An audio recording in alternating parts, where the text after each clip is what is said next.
próprias também. Doutor Cacheta, mas o Poder Judiciário brasileiro, no seu âmbito, já firmou uma jurisprudência ou a coisa ainda está muito diluída? Já se tem uma linha geral de comportamento que indique um paradigma para o tratamento do assédio moral? Bom, nós já temos um grande número de ações julgadas que permite, ainda de maneira um pouco incipiente, já traçar algumas noções ou retirar da jurisprudência algumas linhas de orientação para que seja isso. O Poder Judiciário tem se preocupado com isso, tem verificado essa ocorrência a partir de ações individuais das pessoas lesadas que vão ao Judiciário, e aí, sem dúvida nenhuma, é um número pequeno do universo maior de pessoas que até como disse o professor João Batista, por vergonha, por dificuldade de tratar com o tema, por dificuldade às vezes de prova também, não chega sequer a levar o assunto ao Poder Judiciário para buscar a devida reparação, seja ela de reconhecer a conduta ilegal, mas também de ter a compensação pelo dano moral provocado. E também as ações do Ministério Público do Trabalho, que aí já trata da questão mais coletivamente, buscando afastar a possibilidade de ocorrência no futuro da mesma prática, e também buscando uma penalização da empresa no que a gente chama de dano moral coletivo, que tem uma dupla função, tem a função de desestimular futuras práticas e de punir mesmo o dano causado. Tem tanto a função pedagógica como a função punitiva. O Judiciário tem se debruçado sobre o assunto, e o que a gente vê em vários julgados é a dificuldade em relação à prova. E é importante que a pessoa que venha a ser submetida a esse tipo de violência também se cerque dos companheiros de trabalho até para produzir essa prova, porque essa prova ela é testemunhal, dificilmente você vai conseguir documentar uma prática dessa, né? Pode porque ela é feita normalmente oralmente, né? Sim, ninguém claro. Faz uma pressão por escrito, né? As pessoas... Às vezes a gente tem o absurdo de você verificar isso, até que fica muito fácil de comprovar, mas às vezes a sutileza na perpetuação dessa prática dificulta realmente essa prova. O senhor não acha que seria interessante ou o judiciário ou o executivo, enfim, realizar campanhas públicas de esclarecimento do que vem a ser o assédio e tal, para esclarecer as pessoas de forma geral? Eu acho interessante, e aí nós temos inserido isso como uma prioridade no Ministério Público dos nossos eventos, que inclusive realizamos com o apoio da nossa escola superior, e aí é importante destacar que esse não é um assunto de juízes e de procuradores, de advogados somente. Na verdade, esse é um problema social que envolve a necessidade de contar também com a experiência dos psicólogos, dos médicos do trabalho, enfim, é um assunto transversal, e que nesses seminários tem se buscado dar um tratamento nesse sentido, envolvendo também as representações sindicais, de forma a que tenhamos a compreensão que eu reconheço às vezes é difícil para a pessoa comum, e muitas vezes ele, assediado, não se vê como vítima. O professor pode aqui relatar isso muito melhor do que eu, que é o campo de atuação, de estudo dele, que na verdade nós aqui no Ministério Público, quando vamos verificar, já estamos com uma situação já caracterizada e que vamos buscar responsabilizações e também práticas para evitar a repetição do dano.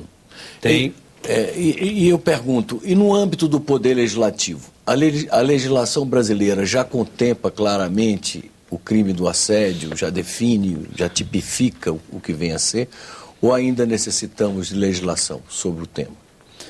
Bom, há projetos de lei em tramitação no Congresso Nacional que tanto tipificam o assédio moral como crime, e me parece correta essa tipificação, dada a repercussão social do fato, e também que tipifica de maneira mais clara como ilícito trabalhista.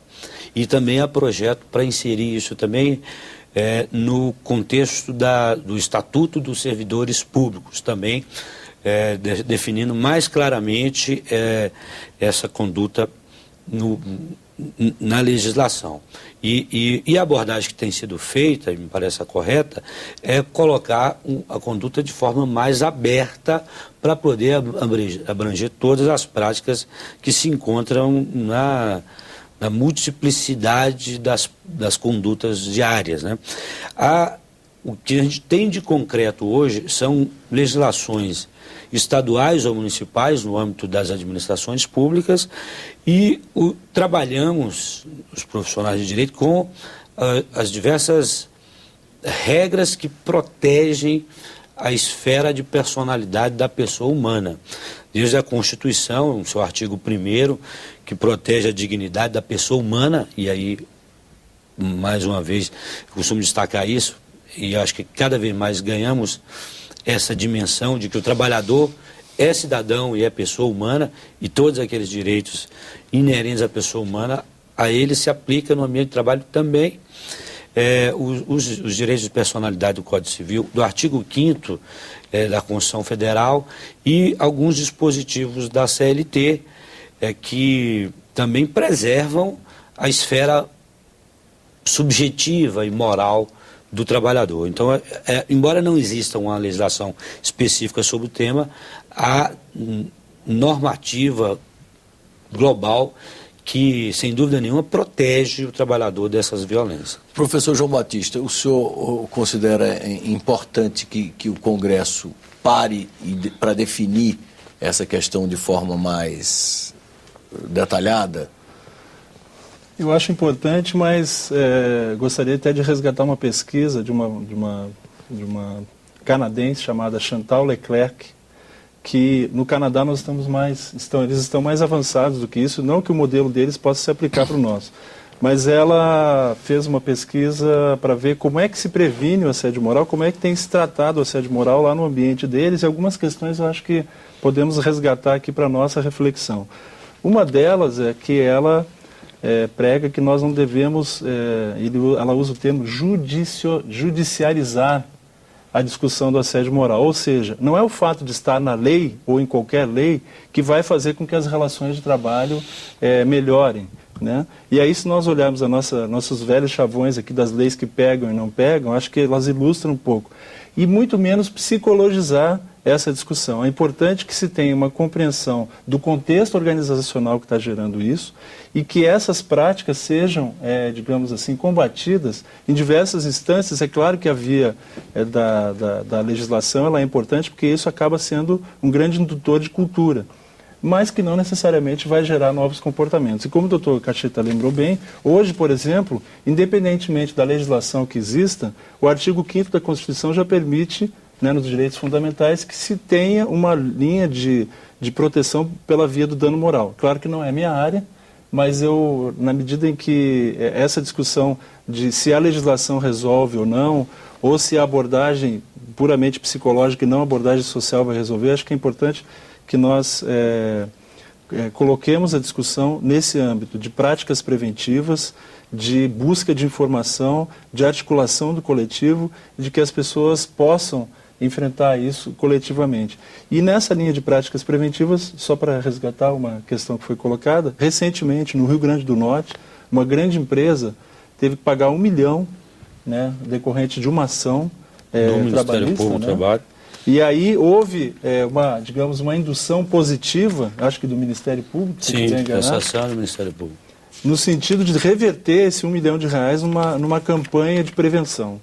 Eu acho que essa atuação é importante no âmbito social, dado que a discussão do assédio moral ela tem uma dimensão social muito significativa e que pode, digamos assim, precisa ser pensada para que as nossas relações de trabalho avancem no combate a essas práticas tão perversas, né?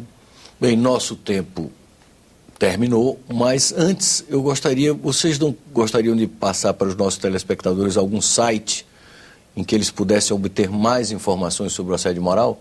Professor João Batista.